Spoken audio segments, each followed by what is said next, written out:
Bienvenue sur LFM. Comme chaque mardi à 7h40, elle vient donner un peu plus de bonne humeur sur notre antenne, mais aussi et surtout des conseils alimentaires. C'est Sandra Ferreira. Salut. Salut Thibaut et puis salut à tous. On sait que le sucre est dangereux pour la santé à forte dose et du coup il y a des petits malins qui l'ont remplacé par de l'aspartame. Mais au fond, est-ce que on sait si c'est meilleur que le sucre ? Ah, la question, oui. Alors les petits malins sont les industriels. C'est eux qui ont rajouté cet aspartame en fait. L'aspartame, c'est le plus connu, c'est celui que tout le monde utilise en majorité, dont les industriels. On appelle ça d'ailleurs un édulcorant intense pour le petit mot. Et un édulcorant, c'est quoi ? C'est quelque chose qui permet d'édulcorer, ça veut dire de sucrer un aliment sans ajout de calories. C'est ça la petite astuce en fait. Alors, pour parler spécifiquement de l'aspartame, il est intéressant de savoir qu'il a une réputation pas très très bonne. Je sais pas si tu en avais entendu parler. Oui, Thibaut, on m'a toujours dit que les sucrètes, ça servait à rien, va lui prendre un sucre dans le café, etc. Voilà, alors déjà on va parler de la réputation risque pour la santé, on va dire, parce qu'il y a cette réputation tout autour. Alors, dans une certaine mesure, ça peut être dangereux, c'est une question de dosage en fait.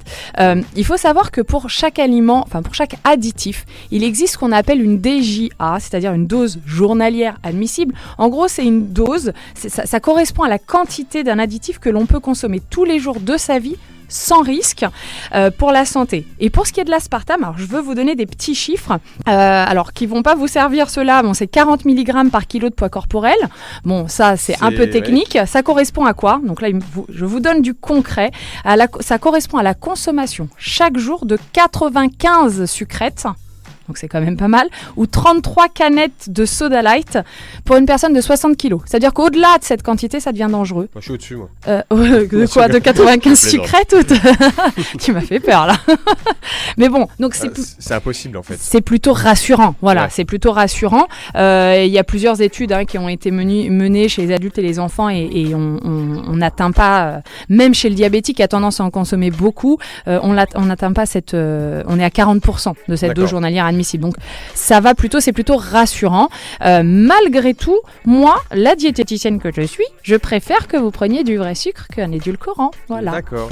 Et alors, est-ce qu'il n'y a pas un autre moyen plus naturel de sucrer son yaourt ? Alors si on est sur d'autres édulcorants qui ne seraient pas intenses, alors intense c'est une histoire de molécules mais je ne rentre pas dans le détail, il y a du un peu plus naturel comme la stevia par exemple, c'est un peu plus à la mode, on va avoir aussi sirop d'érable, on peut sucrer tout simplement avec du miel aussi qui est moins sucrant, ça veut dire qu'on a un goût moins sucré, moins de calories, mais on a toutes les vitamines du miel, parce que ça a beaucoup de vitamines en fait, on n'y pense pas forcément mais c'est quand même issu de l'insecte l'abeille et de l'insecte l'abeille, et l'abeille avec son processus on va dire, il y a beaucoup de minéraux et de vitamines, donc c'est assez intéressant. Et pour les diabétiques en fait oui effectivement il y a ces sucres là n'augmentent pas la glycémie, le sucre dans le sang autant que du vrai sucre. C'est pour ça à la base, alors c'est pour les personnes qui voulaient pas prendre de poids et pour les personnes diabétiques à la base que ont été inventés cet aspartame, et aussi la saccharine. Alors ça c'est un vieil édulcorant.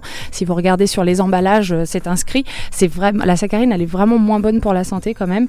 Mais oui, donc on peut faire ça, ou du vrai sucre. Et là oui, il y a des calories avec le vrai sucre, le vrai carré de sucre, il y a des calories. Mais encore une fois, si vous consommez raisonnablement, il n'y a pas de risque, ni pour votre poids, ni même chez le diabétique, je laisse le vrai sucre à quantité modérée et à quantité intelligente, on va dire. C'est quoi la quantité modérée disons pour un café, combien de morceaux de sucre ?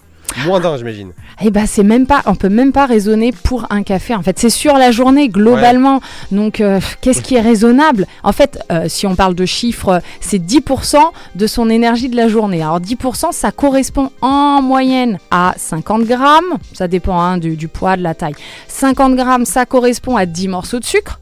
Mais ces 10 morceaux de sucre, c'est tout inclus. C'est les morceaux de sucre qu'il y a naturellement dans la viennoiserie que tu as été acheté. C'est les morceaux de sucre du biscuit. Donc, globalement, allez, je vais quand même répondre parce que sinon, là, je suis en train de tourner autour du pot. Dans un café, un morceau, ça suffit largement. Il n'y a pas besoin...